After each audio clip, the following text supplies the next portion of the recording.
Movie की शुरुआत में हमें चिंपैंजीज के एक ग्रुप को दिखाया जाता है जो बड़ी शांति से घने जंगलों में से गुजर रहा होता है। तभी उनमें से एक चिंपैंजी अल्फा आसमान की ओर उड़ते हुए परिंदों को देखती है और खतरे को भांप लेती है। कुछ जंगली लोग बंदरों को पकड़ने की कोशिश करते हैं। सभी भाग निकलते हैं सिवाय अल्फा के, और वो लोग अल्फा को जाल में फंसाकर एक धात के बने बॉक्स में बंद कर देते हैं। अल्फा उस बॉक्स के छेद में से अपने परिवार को खुद से दूर होता देख रही होती है और जोर जोर से चिल्लाने लगती है। अगले सीन में हम एक व्यक्ति डॉक्टर विल और रॉबर्ट को देखते हैं जो इसी चिंपैंजी अल्फा पर एक्सपेरिमेंट कर रहे होते हैं। वो अल्फा का नाम ब्राइट आइज रख देते हैं। ये चिंपैंजी आम चिंपैंजियों से ज्यादा बुद्धिमान दिखाई देती है और बहुत मुश्किल पजल को मिनटों में सॉल्व कर लेती है। इसके बाद विल अपने बॉस स्टीवन से मिलता है और इसे बताता है कि 5 साल से एक घातक वायरस दुनिया में डेवलप हो रहा है और ये चिंपैंजी लैग 112 इस बात का सबूत है कि हम कामयाब हो गए हैं। विल अपने बॉस से इस बात की रिक्वेस्ट करता है कि वो बनाई गई वैक्सीन का इंसानों पर प्रयोग शुरू कर दे। स्टीवन विल को बोर्ड के सामने अपनी प्रेजेंटेशन देने को कहता है। इसके बाद हम विल को देखते हैं जो बोर्ड के सभी लोगों को अपनी प्रेजेंटेशन दिखाता है।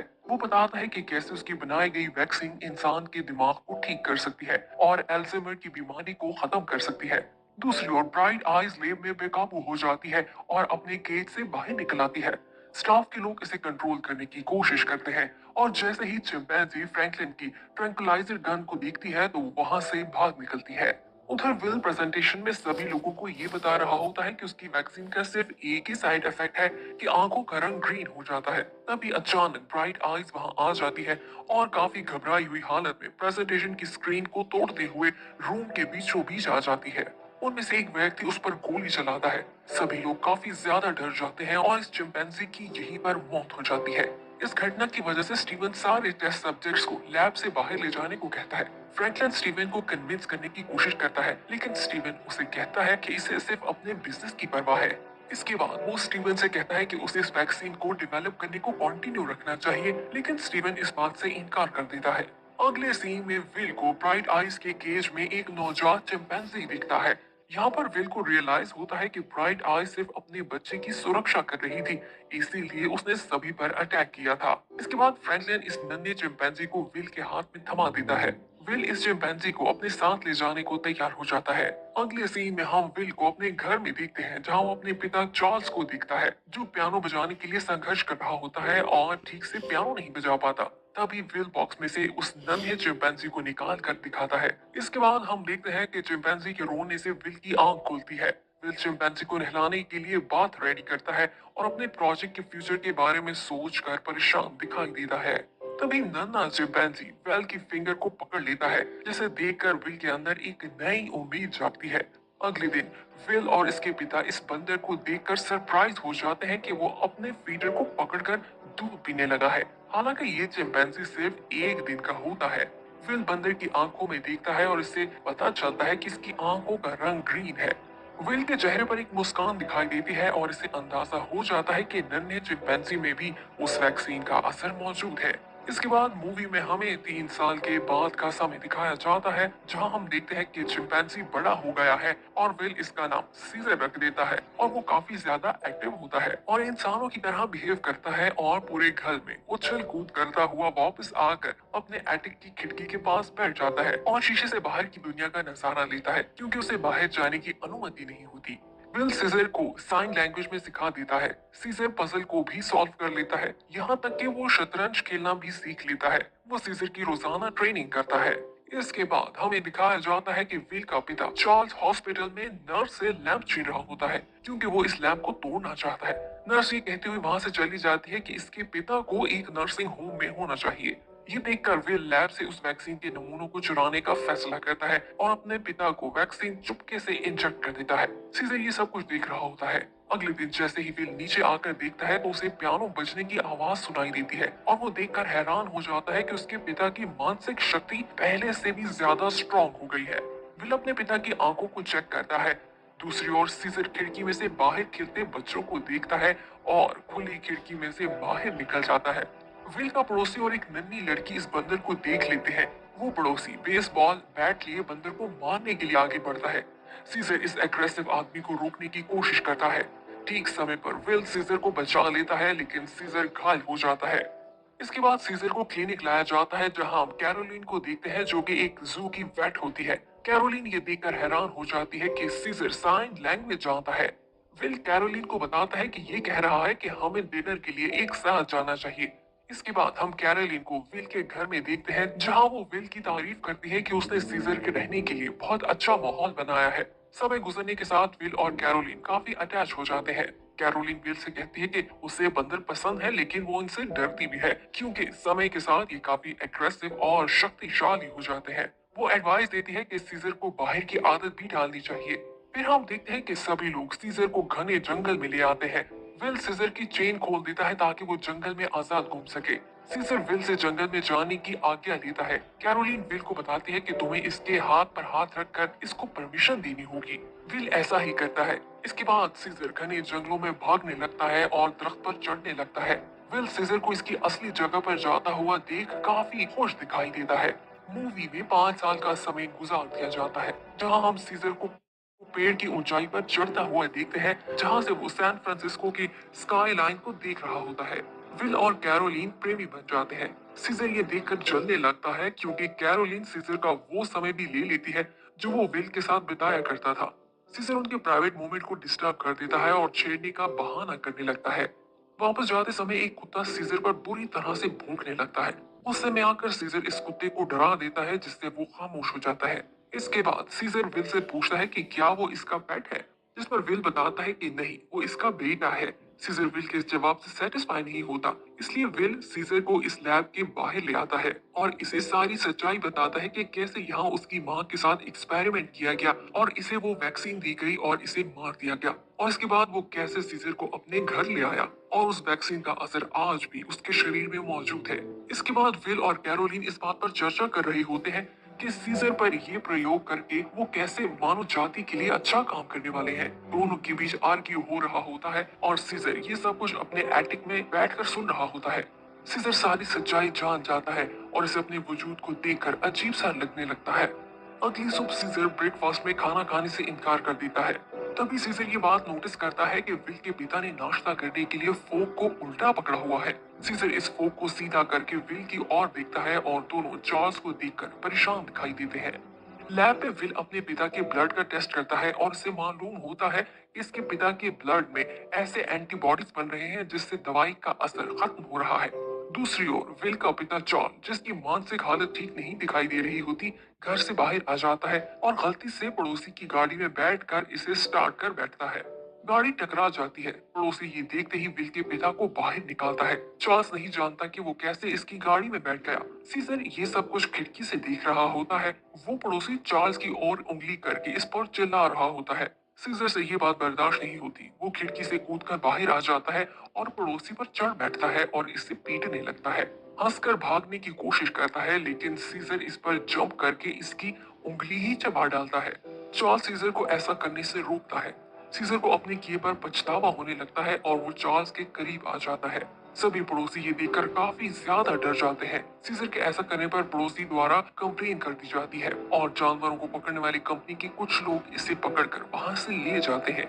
इस कंपनी को एक व्यक्ति जॉन रन करता है और इसका बेटा डॉज और रॉडनी यहाँ के केयर टेकर होते हैं।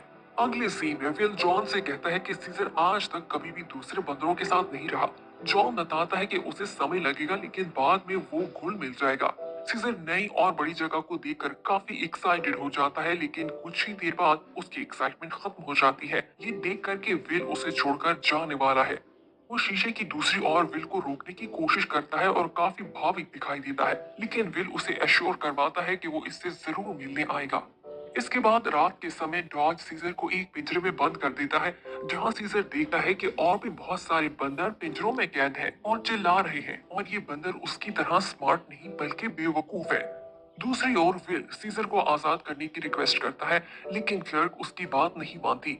विल गुस्से में आ जाता है जिस पर क्लर्क उसे बताती है कि उसे शुक्र मनाना चाहिए कि सीजर को मारा नहीं गया।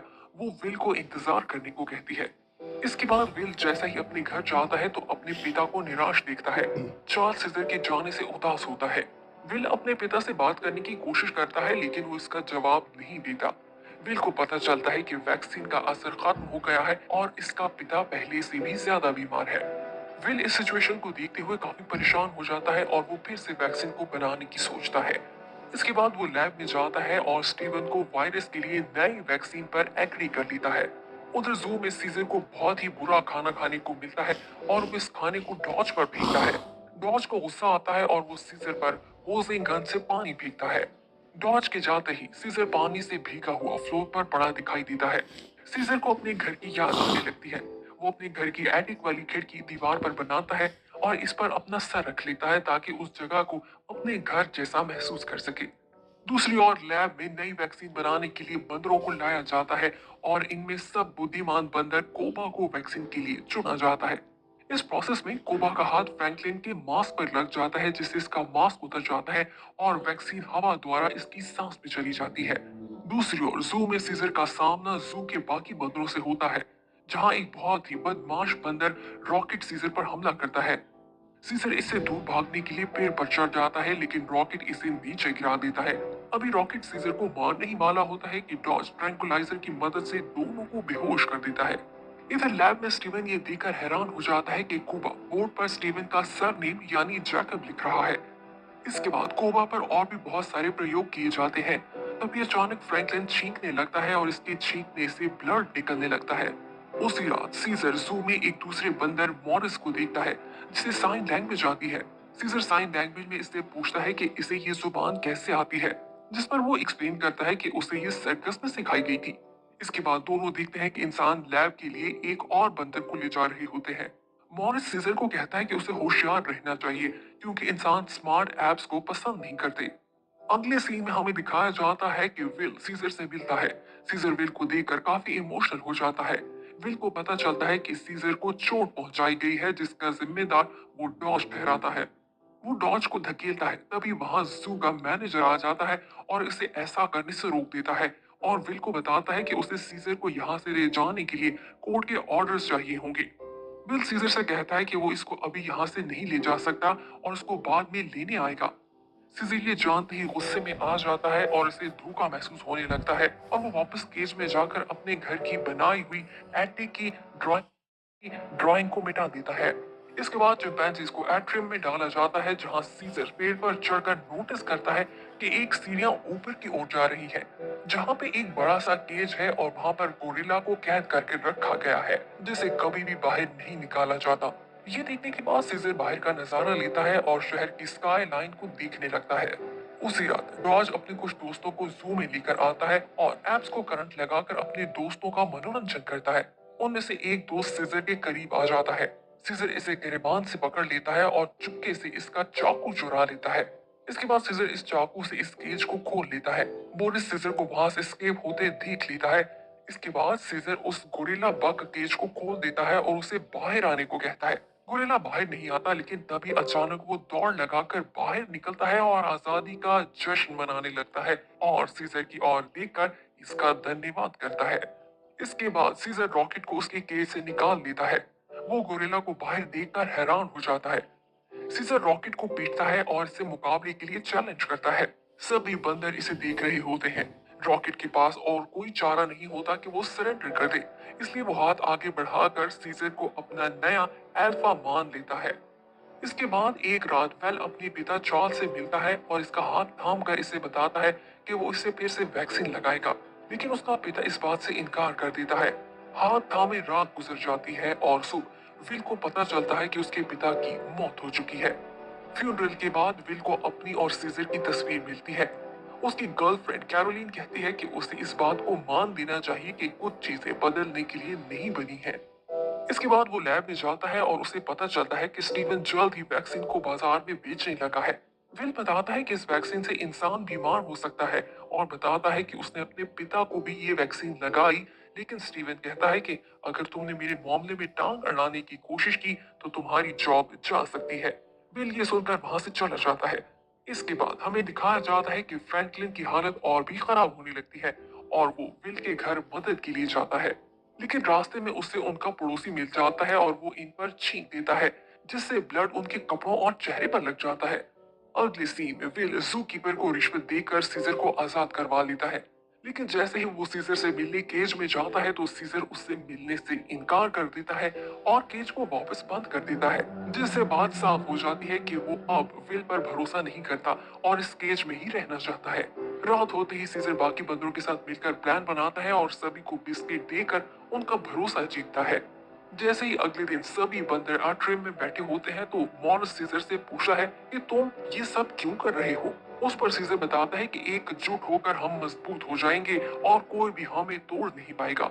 मॉरिस कहता है कि बंदर बेवकूफ होते हैं। उसी समय सीजर रॉडनी को केज का दरवाजा खोलते हुए देख लेता है और पासवर्ड को याद कर लेता है। रात होते ही सीजर पासवर्ड लगाकर केज को खोल लेता है और बाहर निकलकर सीधा अपने घर आता है, जहां वो विल और कैरोलिन को एक साथ सोता हुआ देखता है और वो इन्हें इस बात का एहसास नहीं होने देता कि वो इस घर में मौजूद है। इसके बाद सीजर फ्रिज में से ALG-113 वैक्सीन चुरा लेता है, क्योंकि वो जानता है कि उससे सारे बंदर इंटेलिजेंट हो जाएंगे। इसके बाद सीजर वैक्सीन के कैंस को फोड़कर सभी बंदरों को इनहेल करवा देता है, जिसके बाद सारे बंदर इंटेलिजेंट हो जाते हैं। सीजर उनकी आंखें चेक करता है जो अब ग्रीन रंग की हो जाती है, जो कि इस बात का सबूत होता है कि सभी बंदर अब स्मार्ट हो चुके हैं। अगली सुबह जॉन नोटिस करता है कि सभी बंदर एक जगह इकट्ठे होकर सीधे खड़े हैं, लेकिन वो इस बात पर ज्यादा ध्यान नहीं देता। दूसरी ओर हमें बेड पर पड़ी फ्रैंकलिन की डेड बॉडी दिखाई जाती है, जो वायरस के कारण मर चुका होता है। अगली सीन में हम देखते हैं कि सीजर अपने पिंजरे में जाने से इनकार कर देता है और डॉज और सीजर के दरमियान लड़ाई होने लगती है। डॉज सीजर को मेला और बदबूदार बंदर कहता है, जिस पर सीजर अचानक से जवाब देता है और डॉज को नो कहता है। वो ऐसा बार बार करता रहता है। डॉज ये देखकर हैरान रह जाता है। सीजर डॉज को पंच लगाता है और डॉज जमीन पर गिर जाता है और बेहोश हो जाता है। इसके बाद सीजर सभी बंदरों को पिंजरे से निकालने लगता है। रॉडनी बंदरों का मुकाबला करने की कोशिश करता है, लेकिन सभी बंदर मिलकर उस पर हमला करते हैं और उसकी जान लेने ही वाले होते हैं कि सीजर ऐसा करने से रोक देता है और जान लेने के बजाय इसे पिंजरे में कैद कर देता है। दूसरी ओर डॉज टेजर निकालकर सीजर को लगाने लगता है। तभी अचानक सीजर पानी का होज खोल देता है, जिससे इलेक्ट्रिक शॉक मल्टीप्लाई हो जाता है और बिजली के झटके द्वारा डॉज की मौत हो जाती है। इसके बाद सभी बंदर छत की ओर से खिड़की तोड़कर बाहर निकलने लगते हैं और दोनों ग्रुपों में बंट जाते हैं, जिसमें से एक ग्रुप को सीजर लीड करता है और दूसरे को बक। अगली सुबह विल नोटिस करता है कि सीजर के रूम का दरवाजा खुला होता है। तभी वो सेंचुरी में कॉल करता है, लेकिन उसे कोई जवाब नहीं मिलता। विल और कैरोली सेंचुरी आ जाते हैं और देखते हैं कि सभी बंदर वहां से जा चुके हैं और डॉज की डेड बॉडी जमीन पर पड़ी है और साथ ही उसे वैक्सीन के खुले हुए कैन भी दिखाई देते हैं। रॉडनी विल को बताता है कि सीजर बोलने लगा है। दूसरी ओर टाउन के सभी लोग ये देखकर हैरान हो जाते हैं कि ढेर सारे बंदर दरख्तों की ओर से होते हुए आगे बढ़ रहे हैं। सीजर का ग्रुप लैब तक पहुंच जाता है और लैब को डिस्ट्रॉय करके वो बंदी बनाए गए बंदरों को आजाद करवा लेता है, जिसमें उन्हें कोबा भी मिलता है।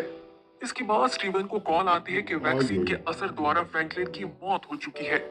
जैसे ही स्टीवन लॉबी में जाता है तो उसे सभी सामान बिखरा हुआ दिखाई देता है और लॉबी के ऊपर इसे आसपास सभी बंदर दिखाई देते हैं जो इसे घूर रहे होते हैं। स्टीवन वहां से भाग निकलता है और अपने चॉपर में बैठ जाता है। उधर एक जू में सभी लोग ये देखकर खुश दिखाई देते हैं कि सभी बंदर आजाद हो गए हैं। तभी अचानक से बग सलाखों को तोड़ता हुआ लोगों की तरफ भागता है। सभी लोग डर कर भाग जाते हैं। बग बंदरों को आजाद होने में मदद और सभी बंदर रेलिंग को तोड़कर वेपन बना लेते हैं और शहर का रुख करते हैं। सभी बंदर शहर की ओर आ जाते हैं और तबाही मचाने लगते हैं। जानवर पकड़ने वाला एक व्यक्ति एक बंदर को पकड़ लेता है। सीजर और इसके ग्रुप के लोग अपने हथियारों से इसकी गाड़ी पर वार करते हैं और व्यक्ति जान बचाता हुआ वहां से भाग निकलता है और सीजर इस बंदर को आजाद करवा लेता है। सभी बंदर एकजुट होकर बहुत सारे ऑफिसेस को बर्बाद कर देते हैं। इसके बाद हम देखते हैं कि पुलिस की दो गाड़ियां बंदरों की ओर तेजी से आने लगती हैं। बोरिस गाड़ी पर गट्टर का ढक्कन फेंकता है और बक दूसरी गाड़ी पर एक स्ट्रीट लैंप फेंक देता है, जिससे वो गाड़ियां नष्ट हो जाती हैं। इसके बाद सीजर और इसका गैंग केबल कार पर चढ़ जाते हैं और वो दूर से गोल्डन गेट ब्रिज को देखने लगते हैं। फिर हमें ब्रिज दिखाई देता है जहां पर ट्रैफिक जैम होता है और तभी बंदर गाड़ियों के ऊपर से कूदते हुए आगे की ओर बढ़ने लगते हैं। उधर विल और कैरोलिन को दूर से ब्रिज पर बंदर दिखाई दे रहे होते हैं। विल को अंदाजा हो जाता है कि सभी बंदर जंगल की ओर जा रहे हैं। उधर स्टीवन चॉपर में टीम के साथ इस बात पर नजर रखे हुए होता है कि सभी बंदर नॉर्थ की तरफ जा रहे हैं और ब्रिज की दूसरी ओर पुलिस इन बंदरों का सफाया करने के लिए इन पर गन्स ताने इनका इंतजार कर रही होती है। सीजर आगे बढ़ते समय इस खतरे को भांप लेता है और सभी बंदरों को रुकने की आज्ञा देता है और कुछ बंदरों को ब्रिज के ऊपर चढ़ने को कहता है और बाकियों को ब्रिज के नीचे से जाने को कहता है। ब्रिज पर कैरोलिन पुलिस का ध्यान बटाती है और विल को आगे बढ़ने का रास्ता मिल जाता है, जहां वो सभी बंदरों को इंसानों से मुकाबला करते हुए देखकर हैरान हो जाता है। इसी समय बक एक पुलिस ऑफिसर को घोड़े से उतारकर उसकी जान लेने ही वाला होता है। तभी सीजर चिल्लाकर उसे ऐसा करने से रोक देता है और बक इसकी आज्ञा का पालन करता है। तभी चॉपर में से एक व्यक्ति को गोली मारकर एक बंदर की हत्या कर दी जाती है। धुंध के कारण बंदर दिखाई नहीं देते। तभी सारे गोरिल्ला एकजुट होकर एक बस को उल्टा देते हैं और गोलियों से बचते हुए अपना रास्ता बनाने लगते हैं। सीजर इनको लीड करता हुआ पुलिस पर हमला कर देता है और ब्रिज के नीचे और ऊपर से सभी बंदर पुलिस पर अटैक करते हैं और इंसानों पर भारी पड़ने लगते हैं। उसी समय विल सीजर को आवाज देता है। दोनों एक दूसरे को कुछ लम्हे के लिए देखते हैं और तभी अचानक से स्टीवन हेलीकॉप्टर से बंदरों पर गोलियां बरसाने लगता है। बक सीजर को बचाने के लिए हेलीकॉप्टर पर कूद जाता है और गोलियां लगने से उसकी मौत हो जाती है। सीजर बक को हेलीकॉप्टर के मलबे से बाहर निकाल लेता है। बक सीजर की बाहों में दम तोड़ देता है और अपनी वफादारी का सबूत देता है। हेलीकॉप्टर में स्टीवन मदद मांगता है। सीजर स्टीवन को देखता है और इसके बाद वहां से चला जाता है। तभी कोबा वहां आ जाता है और स्टीवन को देखकर मुस्कुराता है और इसके बाद हेलीकॉप्टर को ब्रिज से आजाद कर देता है। स्टीवन अपनी मौत का नजारा अपनी आंखों से देखता हुआ हेलीकॉप्टर समेत पानी में गिर जाता है। उधर विल पुलिस कार में बैठकर जंगल की ओर जाता है क्योंकि वो जानता है कि सभी बंदर जंगल का रुख कर रहे हैं। जंगल में आते ही विल सीजर को पुकारने लगता है। तभी कोबा विल पर अटैक करता है और उसे जमीन पर गिरा देता है। ठीक समय पर सीजर वहां आ जाता है और कोबा को पीछे हटा देता है। विल सीजर से माफी मांगता है और इससे वादा करता है कि वो इसकी सुरक्षा करेगा। जब वो वापस घर आ जाएगा, सीजर विल के सर को पकड़कर अपनी ओर लाता है और इसके कान में कहता है वो घर में ही है। ये सुनकर विल हैरान हो जाता है कि सीजर बात कर सकता है। वो सीजर की बात को स्वीकार कर लेता है। इसके बाद सभी बंदर सीजर को अपना लीडर मान लेते हैं और सीजर एक दरख्त पर चढ़कर उसकी ऊंचाई पर जाकर पूरे शहर को देखने लगता है।